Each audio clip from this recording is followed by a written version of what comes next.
से कम नहीं है उनके पूरे। और वहीं पे छत पे योगा करते हैं डेली। और अपना यूट्यूब में इनका बहुत 65,000 इनके ये फॉलोवर्स है। बहुत हर सब्जेक्ट पे ये डालते हैं।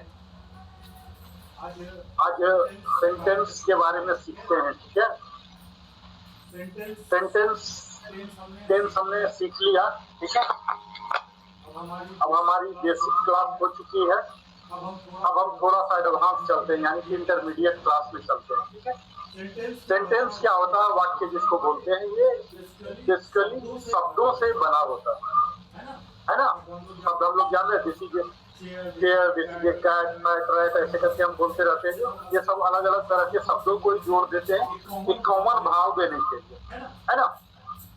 तो यहाँ मैं बताऊंगा सेंटेंस का टाइप। आप लोग लिखते भी जाइएगा, मैं फिर बाद में स्लाइड भी बताऊंगा। तत्काल मैं सिर्फ बोल रहा हूँ जल्दीबाजी में। सबसे पहला सेंटेंस जो होते हैं उसे बोलते हैं असर्टिव सेंटेंस, ठीक है। असर्टिव सेंटेंस के दो टाइप होते हैं, पहला एफर्मेटिव और दूसरा निगेटिव। एफर्मेटिव को पॉजिटिव भी बोलते हैं और निगेटिव होता है, जिससे नकारात्मक भाव आते हैं। जो हम टेंस के दौरान भी यह चीज हम लेते चल रहे हैं, ठीक है, लेते चले हैं। एफर्मेटिव, निगेटिव हर टेंस में हमने ये बताया है, ठीक है। तो ये असर्टिव सेंटेंस के दो रूप हो गए, एफर्मेटिव, निगेटिव। यूजुअली हम लोग असर्टिव सेंटेंस की बात करते हैं और उसी के एफर्मेटिव, पॉजिटिव में बात करेंगे। और अगर नकारात्मक भाव से बात करेंगे तो निगेटिव सेंटेंस हो जाएगा। इसी में हमने बताया था इंट्रोगेटिव सेंटेंस, यानी कि सवाल हम करते हैं, प्रश्न सूचक या प्रश्नवाचक वाक्य होते हैं, जिससे हमें कुछ पूछना होता है। इसके बाद होते हैं इंपरेटिव सेंटेंस, जिस पर कुछ जोर देना होता है। जैसे हमने बताया था, जज राइट ए लेटर, वह पत्र लिखता तो है जोर देके, इसको हम इंपेरेटिव बोलते हैं। इसी तरह से ऑब्जेक्टिव सेंटेंस होते हैं, जहां और कई ऑप्शन हमें मिलते हैं। इसी तरह से होते हैं एक्सक्लेमेटरी सेंटेंस, जहां विस्मय बोधक होता है। तो ये सब 5 टाइप का सेंटेंस हम आगे चले बताएंगे धीरे धीरे। तो आज से हमारा इंटरमीडिएट क्लास स्टार्ट हो जाता है। बेसिक क्लास हमने समाप्त कर दिया टेंस के साथ। अब थोड़ा सा एडवांस मैं मान के चलूंगा कि आप लोग को इतना चीज आ रहा है। बेसिक से ऊपर का चीज मैं बताऊं। तो सबसे पहले असर्टिव सेंटेंस। असर्टिव सेंटेंस में क्या होता है, हम यहाँ स्पेशल जो टेंस में कवर हो गया ये सब बिल्कुल ही नहीं बताएंगे, क्योंकि फिर तो हम गोल चक्र बनते ही रह जाएंगे। हम नया टाइप का बनाएंगे, ठीक है। अब देखिए एक सेंटेंस, जैसे शाहजहां ने ताजमहल बनवाया। अभी तक हमने टेंस सीखा था कि शाहजहां ने ताजमहल बनाया, ठीक है। तो इसका हम टेंस के हिसाब से जो अभी तक हमने सीखा था बेसिक में, शाहजहां ने ताजमहल बनाया, तो ये क्या होगा, पास्ट इंडेफिनिट का हो जाएगा। शाहजहां कंस्ट्रक्टेड द ताजमहल, ठीक है। लेकिन ऐसा हुआ नहीं था, ताजमहल शाहजहां ने नहीं बनाया था, वो बनवाया था। समझ रहे हैं अंतर? जब मैं खुद करूंगा तब मैं बोलूंगा कि बनाया था, कंस्ट्रक्टेड। आई कंस्ट्रक्टेड मीन्स मैंने ही उसमें श्रम किया, फिजिकल किया। लेकिन शाहजहां ने ऐसा किया नहीं था, उसने मैनेज किया था, फंड मैनेज किया था, लोगों को मैनेज किया था, है ना। तो यहाँ शब्दों का फेर देखिए, बनवाया। ये बनवाया का सेंस कैसे आएगा, ठीक है। तो इसके लिए लिखिए सिंटैक्स, आप इस टाइप में लिख लीजिए, करवाया, बनवाया, इस तरह का सेंटेंस होगा। इसका सिंटैक्स से ये स्टार्टिंग करता हूं मैं। Subject plus helping verb plus get. यहाँ जो जादुई शब्द आ रहा है गेट आएगा, GET, गेट। गेट मतलब पाना होता है, कि गेट यहाँ है। Plus object plus ED3 principal verb का थर्ड फॉर्म आएगा, ठीक है। अब देखिए ये फार्मूला आपको मैंने दे दिया, सिंटैक्स। अब बनाइए, शाहजहां गोट बनवाया, पास्ट का है ना, तो पास्ट वाला में गोट, गेट है मूल वर्ब, यहाँ गोट आ जाएगा, ठीक है। Shahjahan got the Taj Mahal constructed. अब देख लीजिए सब्जेक्ट कौन हुआ, शाहजहां करने वाला है, हेल्पिंग वर्ब यहाँ क्या आ गया, क्योंकि यहाँ पास्ट इंडेफिनिट में है, गोट आ गया, गेट गोट गोट सेकेंड फॉर्म आया। और the Taj Mahal constructed third form, Taj Mahal यहाँ ऑब्जेक्ट है और प्रिंसिपल वर्ब का थर्ड फॉर्म कंस्ट्रक्शन मतलब बनाना, इसी का थर्ड रूप हो गया कंस्ट्रक्टेड। समझ रहे हैं मेरी बात, या मैं ज्यादा एडवांस हो गया? मैंने भोज खिलवाया, ठीक है। मैंने यह खाना बनवाया, एक तो हुआ कि खुद बनाया, जैसे मैं भोज दिया तो मैंने तो सारा रोटी पूड़ी और मिठाई तो बनाया नहीं ना, बनवाया, हलवाई ने बनाया। तो मैं बोलूंगा मैंने मिठाई बनवाया, आई हैव गुड कंस्ट्रक्टेड, ठीक है, या I got constructed the sweets by so and so, जो भी हलवाई बनाया या कुक बनाया, जो भी बनाया। समझ रहे हैं? इसी तरह से तुमने यह कहाँ से लिखवाया, एक तो होता है खुद लिखा, हाथ से आपने अगर कॉपी पर लिखा तो लिखा राइट रिटन हो जाएगा, है ना।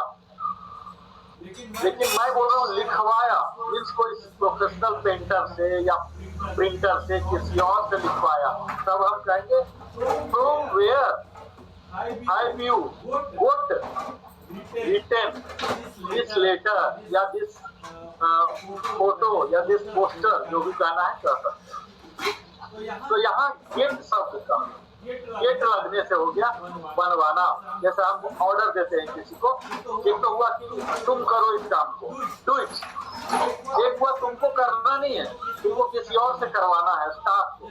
जैसे जो बॉस है वो मैनेजर को बोलेगा gate it done, I want you should do it, gate it done. मतलब मैनेजर वो काम नहीं करेगा, मैनेजर के अंदर और स्टाफ होते हैं, वो स्टाफ करेंगे, ठीक है। इस काम को करवा लो, get it done, get it cleaned here. मैंने किसी को बोला कि क्लीन इट, मतलब तुमको ही साफ करना, लेकिन जब मैं बोला गेट इट क्लीन, मीन्स उस व्यक्ति के अंदर कई स्टाफ हैं, क्लीनर हैं, उनसे साफ करवाना, ठीक है। गेट इट क्लीन्ड, आप समझ रहे हैं अंतर? यहाँ किसी और से करवाना, करने वाला कोई और व्यक्ति है, तब हम गेट का इस्तेमाल कर सकते हैं कई तरह का, ठीक है। तो आज पहला दिन है, मैं इस पर एक्सरसाइज भी दूंगा तो पता लगेगा, ठीक है, धीरे धीरे पता लगता है, पहला दिन ही नहीं। क्योंकि अभी मैं जो भी बताऊंगा सब आपके लिए नया ही होगा, और पहला बार ही 100% समझ जाए ऐसा उम्मीद करना मेरे लिए बेहतर नहीं होगा। तो ये सब एग्जाम्पल है, ठीक है। अब हम दूसरे पर चलते हैं। अब क्या है, दूसरे को करवाया, ये भी कराया था, अब दूसरे तरफ से। इसमें पहले सब हेल्पिंग वर्ब ये लिख लीजिए, सिंटैक्स लिख लीजिए, subject plus helping verb plus make या यूज काउज टू, मेक या काउज टू। वहां देखिए गेट लगा था, एक मैजिक वर्ड, यहाँ लग रहा मेक या cause to, plus object plus principal verb first form लगेगा। सिंटैक्स जरूर लिख लीजिए, फिर आगे धीरे धीरे बढ़ेंगे तो अपने आप आपको क्लियर होगा। Subject plus helping verb plus make या cause to plus object plus principal verb का फर्स्ट चूज। अब बोलिए निखिल। सर वही सिंटैक्स पूछना था, इसी का सिंटैक्स ही तो बोल रहा हूँ, मेक या काउज हो गया। हाँ ये हो गया ना, दूसरा वाला हो गया ना। Yes sir. हाँ अब इसका उदाहरण बोलता हूँ। मोहन ने उसे रुलाया, ठीक है। वहां शाहजहां ने ताजमहल बनवाया किसी और से, लेकिन यहाँ मैं बोल रहा हूँ मोहन रोया, ये तो आप खुद बना ही सकते है ना। मोहन वेप्ट, उसने रोया, मोहन इज वीपिंग, मोहन रो रहा है, ये हो गया। लेकिन यहाँ मैं बोल रहा हूँ मोहन ने उसे रुलाया, ठीक है। ये थोड़ा अजीब लग रहा होगा आप लोग को टेंस के बाद, इसीलिए मैं पहले टेंस बताता हूँ, टेंस का बेसिक क्लियर कर लेता हूँ। और अभी ये टोटल यूनिक है, आपको बहुत ही रेयर ऐसे टीचर होंगे, या किताब तो मैंने कभी नहीं देखा कि ऐसा किताब हो जिसमें सब एलाबोरेट करे।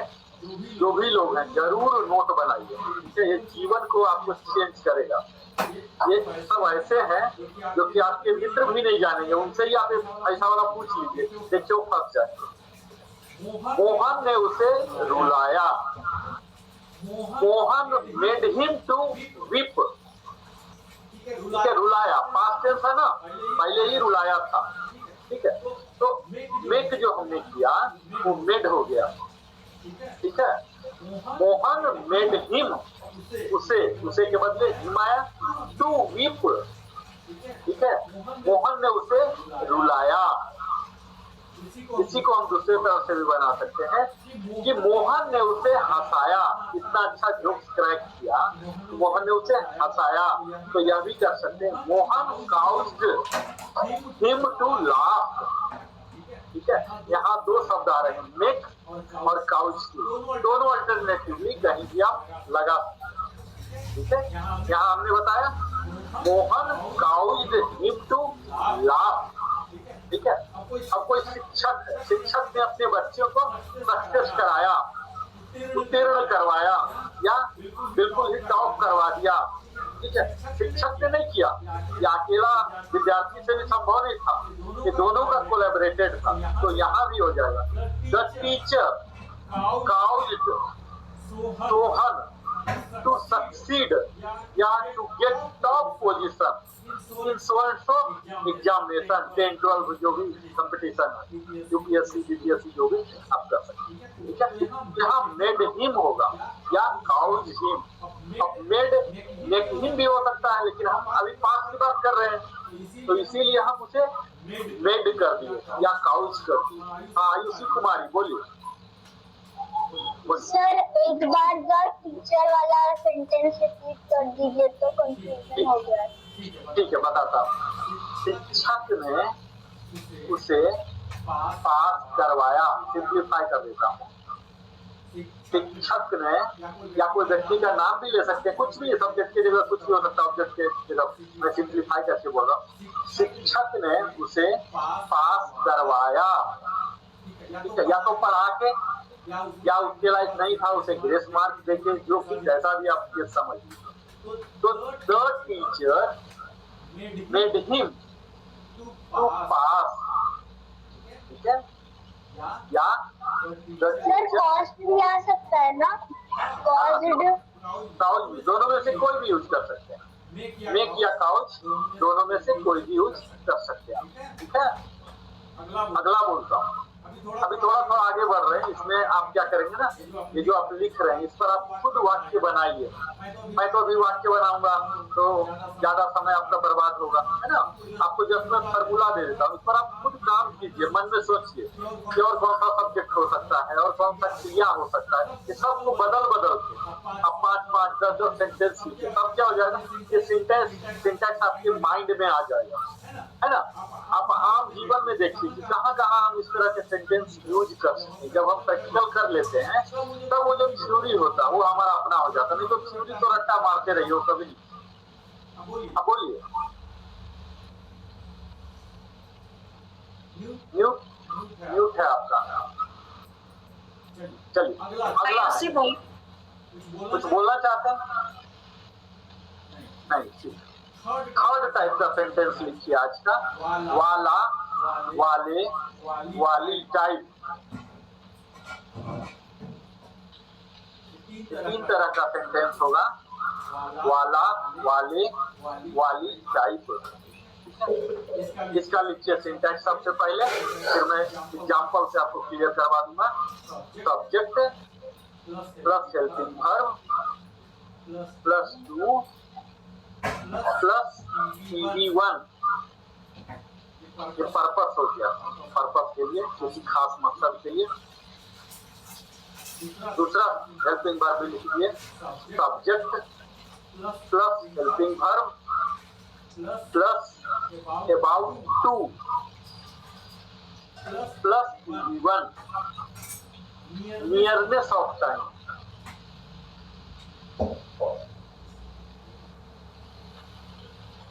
यहाँ जो हेल्पिंग वर्ब मैंने बताया, हेल्पिंग वर्ब क्या होगा ये भी नोट कर लीजिए। Is, am, are, was, were, यही 5 लगेंगे। Has, have, had, shall, could, ये सब कैन, ये सब यहाँ नहीं लगेंगे, ठीक है। ये जरूर लिख लीजिए, इतना लिख लीजिए नोट। अब मैं आगे एग्जाम्पल बताता हूँ, तब आपको बिल्कुल क्लियर हो जाएगा। इज, एम, आर और हेल्पिंग वर्ब क्या होता है? वाज, वेयर, बस यही 5 हेल्पिंग वर्ब। देखिए कितना अलग टाइप का, आपको खुद खुशी होगा कि आज का क्लास कितना इफेक्टिव रहा, कितना नया रहा। ठीक है, टेंस का नाम तो आपने बहुत सुना था। आज का आप खुद बताइएगा कि ये पहले जानते थे क्या? मैं भाई के यहाँ एक पत्र लिखने वाला था। ठीक है, मैं भाई के यहाँ एक पत्र लिखने वाला था। अब देखिए English, I was to write a letter to brother. अभी तक हमने टेंस में सीखा था I am writing a letter, I write a letter, I was writing a letter. ठीक है, अभी क्या पता लग रहा है कि हम करने वाले थे, एक पर्पस पता लग रहा है। ठीक है, लिखने वाले थे। मैं बताया ना कि 3 तरह के आएंगे, वाला, वाले, वाली। इसमें है भी हो सकता है और खाते भी हो सकते हैं। ठीक है, दोनों। तो इसमें अगर है में बनाना है तो आप ये बना सकते हैं, मैं भाई के यहाँ एक पत्र लिखने वाला हूँ। या आपकी एरिया में कोई समस्या है, वहाँ के कंसर्न अथॉरिटी जो बीडीएमपी है या आपके अपार्टमेंट के कमेटी का सेक्रेटरी है, प्रेसिडेंट है, उसको आप एक चिट्ठी लिखने वाले हैं या कंप्लेन देने वाले हैं, है ना। आप बोल सकते हैं कि मैं तुम्हारे खिलाफ एक शिकायत दर्ज करने वाला हूँ। अगर किसी को धमकी देना है तो आप इस तरह से भी लिख सकते हैं, I am going to lodge a complain against you. ठीक है, तो यहाँ देने वाला हूँ, मैं तुम्हारे खिलाफ एक शिकायत दर्ज करने वाला हूँ। इसी तरह से हम और बना सकते हैं, जो हमने बोला कि नियरनेस, एक तो वाला है, हम करने वाले हैं, कोई काम करने वाले हैं, और जी भैया, I am going to complain, I am going to lodge a complain, जिसे और बेहतर बना सकते हैं, I am going to lodge a complain against you.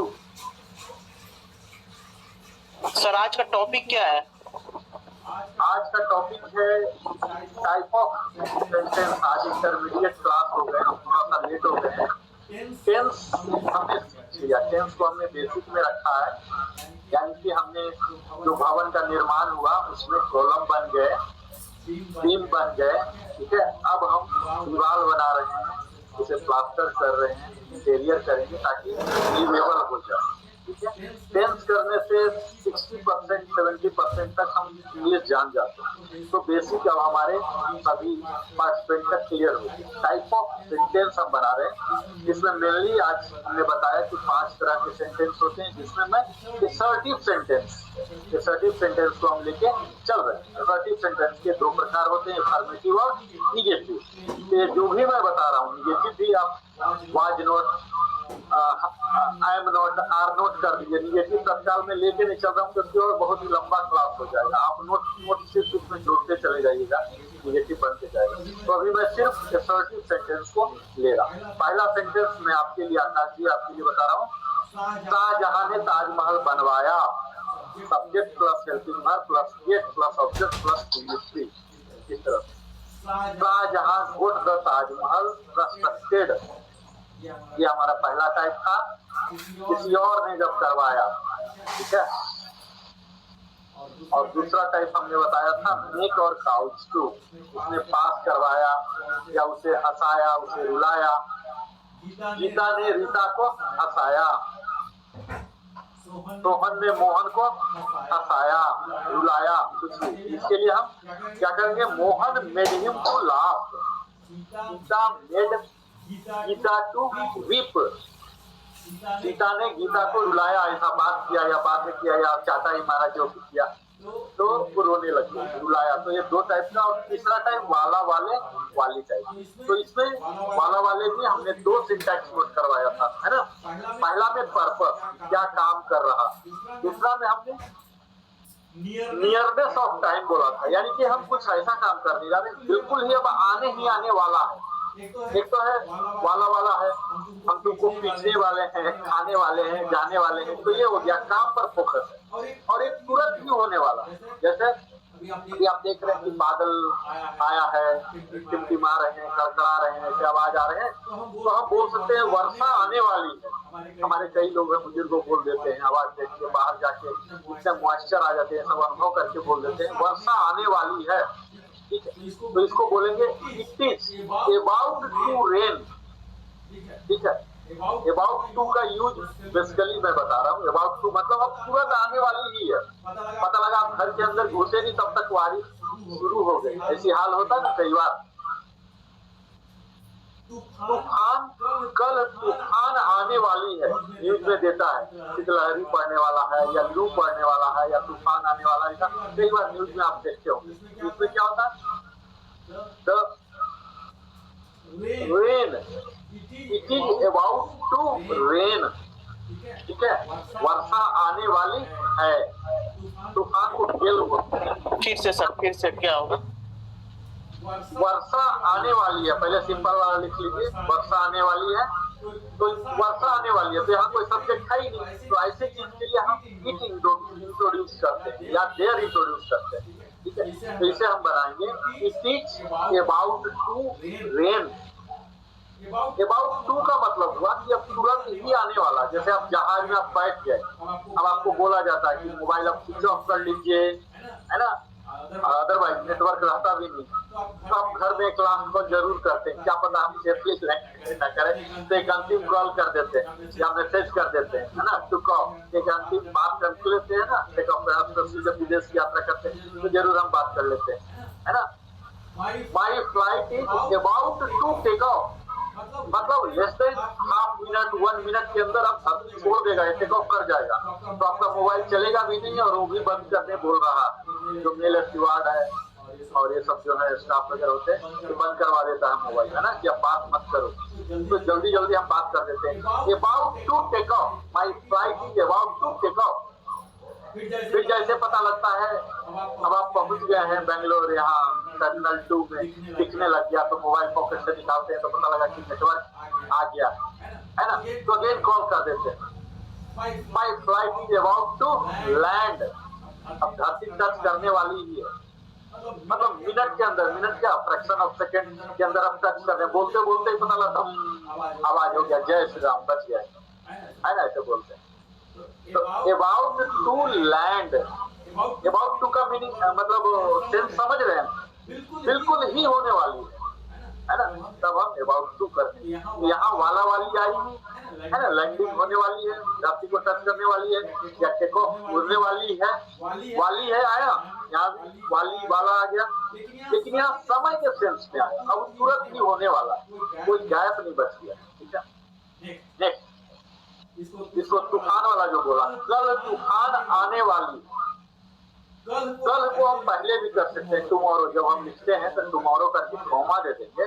Tempest, तूफान का गेल भी बोलते हैं और टेम्पेस्ट भी बोलते हैं, तूफान का शब्द आता है इंग्लिश में। The tempest is about to come. ठीक है, मौसम की वार्निंग होती है कई बार, टेम्पेस्ट बोलते हैं तूफान को। The tempest is about, spelling sir, tempest, TEMPEST, tempest मतलब होता तूफान।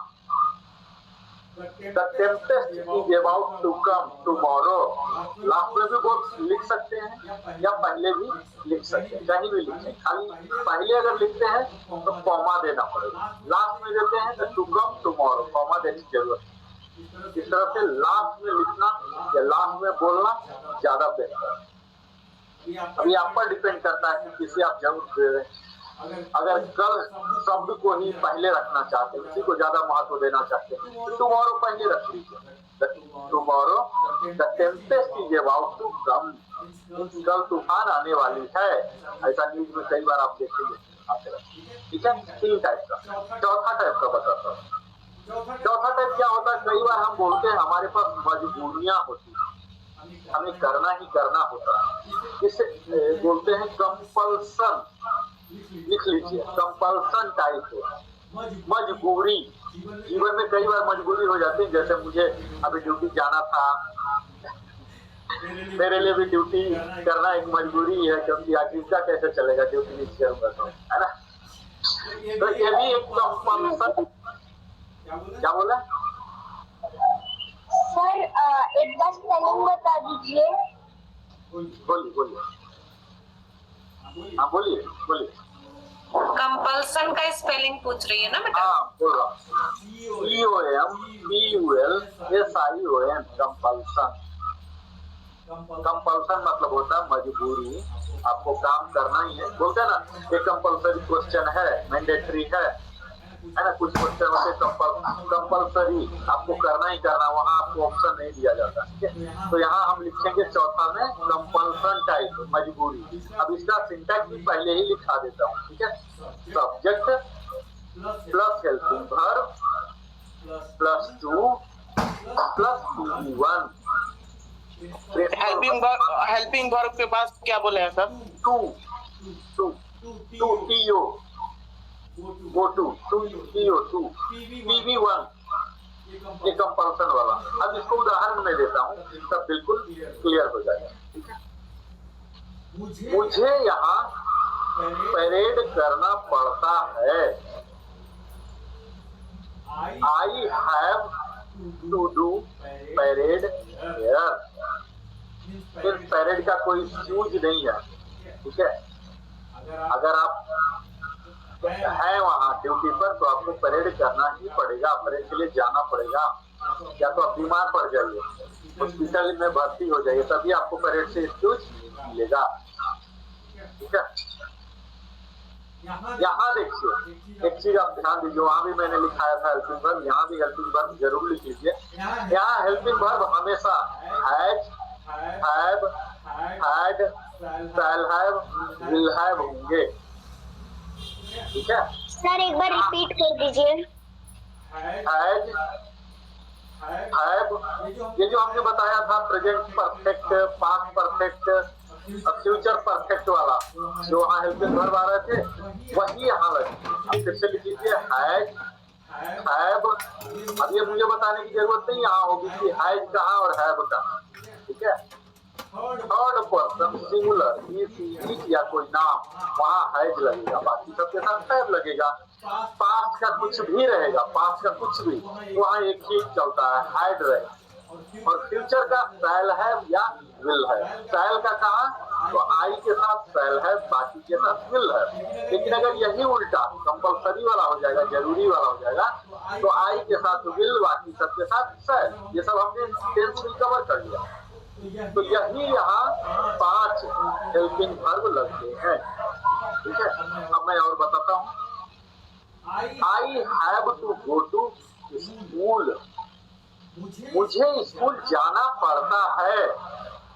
For my fitness I have to spend 1 hour per day. मतलब अपने तंदुरुस्ती। फिर से सर, ये तो मैं बहुत बड़ा बना दिया, इतना बड़ा आप समझ नहीं पाएंगे, क्योंकि मेरा नेचुरल ऐसे निकलता है। इसको हिंदी में समझाता हूँ। अगर मुझे तंदुरुस्त रहना है तो मुझे प्रतिदिन 1 घंटा अपने ऊपर लगाना पड़ता है। ये अर्थ बता रहा हूँ, यहाँ कंपल्सन दिखा रहा हूँ। इतना बड़ा सेंटेंस आपको एक्चुअल बनाने की जरूरत नहीं है। आप ऐसे लिख लीजिए सिंपल करके, I have to practice yoga.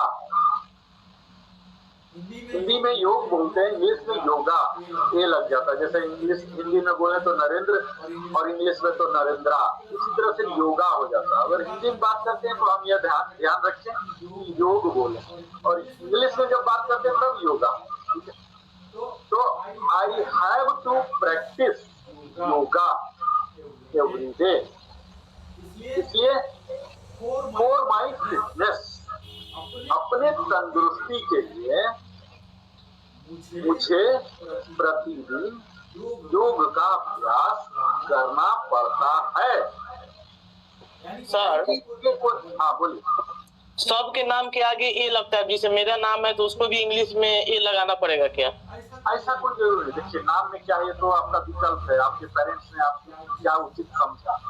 जी अपने नाम के आगे नहीं लगता है। ये तो आप कैसे उच्चारण करना चाहते हैं। साउथ में क्या करता है, जैसे मेरा नाम नरेंद्र कुमार है, देखिए अगर मैं साउथ में पैदा होता और मेरे पेरेंट्स की इच्छा होती कि नरेंद्र कुमार ही रखते, तो नरेंद्र और कुमार के बीच जो स्पेस देख रहे हैं, ये स्पेस नहीं होता। एक झटके होता Narendra Kumar without a space. तो ये तो वहाँ की ज्योग्राफिकल कंडीशन, वहाँ का कैसा एक्सेंट है उसके हिसाब से रखते हैं। जैसे बेशक मेरा नाम नरेंद्र इंग्लिश में नरेंद्र आ ही है, साउथ वाले मुझे नरेंद्रा बोलते हैं, लेकिन यही नॉर्थ में नरेंद्र बोलते हैं, है ना।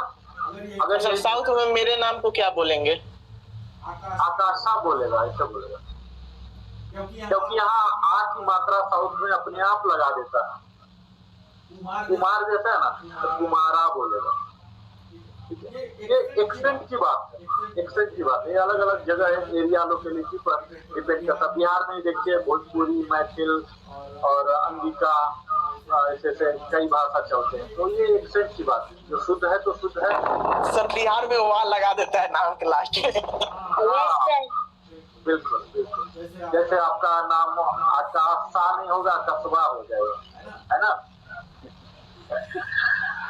तो इस तरह से चलता है। लेकिन हमें अगर हम इंग्लिश सीख रहे हैं तो इंग्लिश का एक्सेंट जो करेक्ट होता है वो सीखना चाहिए, हिंदी का जो होता है वो सीखना चाहिए। और लोकल तो आप कुछ भी बोल लीजिए, काम चलेगा। प्यार से आपको कोई कुछ भी बोल दे तो क्या है दिक्कत, प्यार से कुछ भी बोल दो, है ना। नरेन ही, मुझे कई लोग प्यार से नरेन ही बोलते हैं, कुछ भी किसी को भी बोल सकता है ना। तो ये कंपल्सन टाइप हो गए, जहाँ की हम have to, has to, shall have, will have लगाएंगे, ठीक है। जैसे टू लग गया, अदरवाइज क्या होता है, शैल हैव, विल हैव के बाद हम थर्ड फॉर्म लगाते हैं, ठीक है। मैंने आपको बताया था कि शैल हैव, विल हैव जब भी लगेगा तो थर्ड फॉर्म। लेकिन यहाँ टू आया है बीच में, यहाँ जो हेल्पिंग वर्ब है और प्रिंसिपल वर्ब है, दोनों के बीच में टू आ रहा है। अब चूंकि टू आ गया, इसीलिए हेल्पिंग वर्ब का फर्स्ट फॉर्म आएगा। यह चीज जरूर ध्यान रखिए, ठीक है। I have to write a letter, I have to read magazine, newspaper every day, है ना। कुछ भी चीज आपको करना ही पड़ता है। I have to go to duty in time 9:45, जो भी टाइम है आपको जाना ही पड़ता है। सर इन टाइम होता है कि ऑन टाइम होता है? ऑन टाइम बोल सकते हैं, इन टाइम दोनों को, कोई दिक्कत नहीं। इन टाइम ज्यादा बेहतर होता है। ये क्या होता है, आप किस सेंस में बोल रहे हैं। अगर अनुशासन के सेंस में बोल रहे हैं, डिसिप्लिन के सेंस में, तो इन टाइम होता है, ठीक है। और किसी भी खास समय में पहुंचना तो आप ऑन टाइम बोल सकते हैं, ठीक है। तो ऐसा होता है। कंपल्सरी वाला क्लियर हो गया, कंपल्सन टाइप, अब कोई डाउट नहीं। इसमें कितना भी वाक्य आप बना सकते हैं, जो भी आपको काम करना ही पड़ता है। I have to finish my homework before my vacation ends। तो बहुत लंबा शब्द वाक्य हो गया, शायद आप लोग समझ जाएंगे। मेरी छुट्टी जो हुई है, समर वैकेशन, विंटर वैकेशन, जो भी है ना, ये समाप्त होने से पहले मुझे जो गृह कार्य मिले हैं उसे करना पड़ेगा, ठीक है। यूजुअली क्या होगा, इस तरह का जो मजबूरी वाला शब्द रहेगा, पढ़ता है, पढ़ा था, या I had to sleep at 10 o'clock because I had to wake up at 4 o'clock, है ना। मुझे 10 बजे सोना पड़ता था। जैसे मैं अपने बचपन की अगर बात करूं तो उस समय की I had to wake up at 4 o'clock। मेरी माँ कार्तिक नहाने जाती थी, वहाँ स्कीम होता था बिहार में, 1 महीना कार्तिक नहाने का। तो उस कार्तिक में जब नहाने जाते थे महिलाएं 4 बजे उठ के, तो पूरा घर को 7 जन तक शायद कुछ ऐसा हो जाता था, मतलब उपकार हो जाता था या कुछ, जो एग्जैक्ट वर्डिंग मुझे याद नहीं आ रहा, लेकिन एक स्कीम था बिहार में। अभी है कि नहीं मुझे है सर। और सर छठ के घोड़िया घाटे के दिन भी तो सुबह में उठना पड़ता है और नहाना पड़ता है। अच्छा, अभी भी यार उस टाइम पे तो और जल्दी उठना पड़ता है, कम से कम 3 ही बजे उठा देते हैं सब लोग, उठो उठो उठो तैयार होना है। तो हमारे बचपन में भी ऐसे स्कीम था। हम लोग जाड़ा के, कार्तिक का महीना जाड़ा नहीं आता, हम लोग रजाई से सोते रहते थे और मेरी माँ जगा देती थी, जगा के वो चली जाती थी, ठीक है। और हम लोग इतने बुद्धिमान थे कि जैसे गई और फिर वापस, रजाई तो रहता ही था गर्म, है ना। और माँ आती थी करीब 6:30 बजे, 7 बजे बेलपत्तर और क्या क्या चाहता है। तो इस तरह से अगर मैं बोलूं तो I had to wake up, मतलब वो निकलते निकलते सबको जगा के जाती थी। जाड़ा नहीं होता था सबको। I had to wake up at 4 o'clock। ठीक है, मुझे जगना पड़ता था सुबह 4 बजे। ये हमारी मजबूरी थी, नहीं तो मम्मी का तो क्या चलता है आपको मालूम ही है ना। पैर के जो ये होते हैं ये वाले या हाथ हो एकदम रेडी टूल, आजकल तो नहीं होते हैं, लेकिन उस समय बहुत ही प्रभावी टूल था। आजकल तो टूल सब फेंक दिया गया, हमारे टाइम बहुत ही प्रभावी टूल था। और मुझे लगता है हमारे जीवन के पीछे वही सब जो टूल थे ना, जो कि यहाँ सब जगह इस्तेमाल हुए, उसी का असर है कि मैं आज आपके लिए क्लास लेकर। अगर वो सब टूल्स इस्तेमाल नहीं होते तो शायद कुछ और में रहता, ये सब श्रेय जाता माँ के उन्हीं टूल्स को। तो ये हो गया कंपल्सरी टाइप, कंपल्सन टाइप। ठीक है, मजबूरी जहाँ है करेंगे। इस तरह से कई सेंटेंस आप बना सकते हैं। लास्ट ज्यादा नहीं बताना चाहता हूँ, आज 5 ही कवर करूंगा। 5वां है रखना टाइप। लिख लीजिए, रखना टाइप। ठीक है,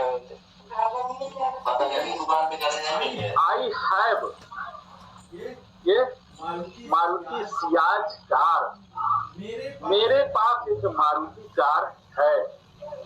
I have a pen, I have a scooter, I have a building, I have apple phone. हम अभी तक क्या किए, हैव को सिर्फ हेल्पिंग वर्ब के रूप में देखे। ठीक है, यहाँ पर मैं बोल रहा हूँ हैव अपने आप में एक मेन वर्ब भी है। ठीक है, हैज, हैव, हैड, इसका 3 रूप है। हैव का मतलब होता है रखना। ठीक है, तो हैव का यहाँ रखना सेंस हुआ। आई हैव ए रिमोट, इस तरह से आप बोल सकते हैं। आई हैव ए पेन, कुछ भी बोल सकते हैं, बड़ा ही सिंपल टाइप है। तो इसमें कोई कॉम्प्लिकेशन नहीं है। इसके बाद हैव के बाद कोई वर्ब नहीं आ रहा, प्रिंसिपल वर्ब नहीं आ रहा, फिर थर्ड फॉर्म नहीं आएगा। ठीक है, इसके बाद सीधा ऑब्जेक्ट आता है।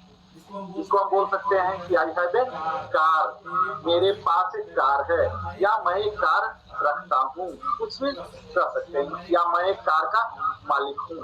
5 तरह के वाक्य, ऐसे बहुत वाक्य हैं, लेकिन सारा बोलूंगा तो आपको शायद ना हो पाए, इसलिए स्लो में लेके जा रहा हूँ। ये 5 टाइप मैं फिर से जल्दी क्विक रिवीजन कर देता हूँ और आप लोगों के लिए गृह कार्य दे देता हूँ। कम से कम 5-5 वाक्य आप जरूर बनाइएगा। ठीक है, क्योंकि अभ्यास करेंगे। अभी जैसे मैंने बोल दिया कथावाचक तो मैं हूँ ही, अदरवाइज जी तो कथावाचक की भूमिका में मैंने प्रवचन दे दिया। और आप लोग अगर प्रैक्टिस नहीं करेंगे तो जैसे बाबा जी का होता ना, जब कथा हम सुनते हैं बड़ा अच्छा नींद आता है ना। जब भी आप कथा सुनिए ना, इतना मस्त नींद आता है। तो मैंने इस पर रिसर्च किया कि अदरवाइज पढ़ने के टाइम तो इतना टेंशन हो जाता है, बाबा जी जब कथा देते हैं तो इतना अच्छा नींद क्यों आता है? क्योंकि वहाँ कोई टेंशन नहीं है। बाबा थोड़े पूछने जा रहे हैं, कोई परीक्षा में थोड़े ही आ रहा है, मस्त होके सो। तो प्रवचन इसे नहीं समझिए, बिल्कुल एक्टिव। मैंने प्रयास किया कि आप लोग को रोमांचक तरीके से, रोचक तरीके से बताऊं, हंसी मजाक में बताऊं, ताकि आप लोग बिल्कुल सो न पाए। और मैं तो खैर ऐसा प्राणी हूँ, सोने तो बिल्कुल ही नहीं दूंगा किसी को। ठीक है, तो ये 5 टाइप मैं फिर से एक बार रिवीजन दे देता हूँ आपको। पहला हमने बताया, बनवाया, कराया, है ना। जैसे ताजमहल लिख लीजिए, शाहजहां ने ग्रैंड टैंक रोड बनवाया, है ना।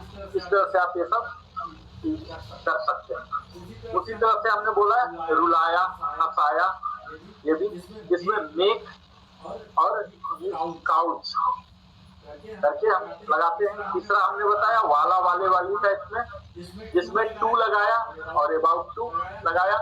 चौथा टाइप हमने कंपल्सन वाला बताया, मजबूरी वाला बताया। और 5वां रखना टाइप है।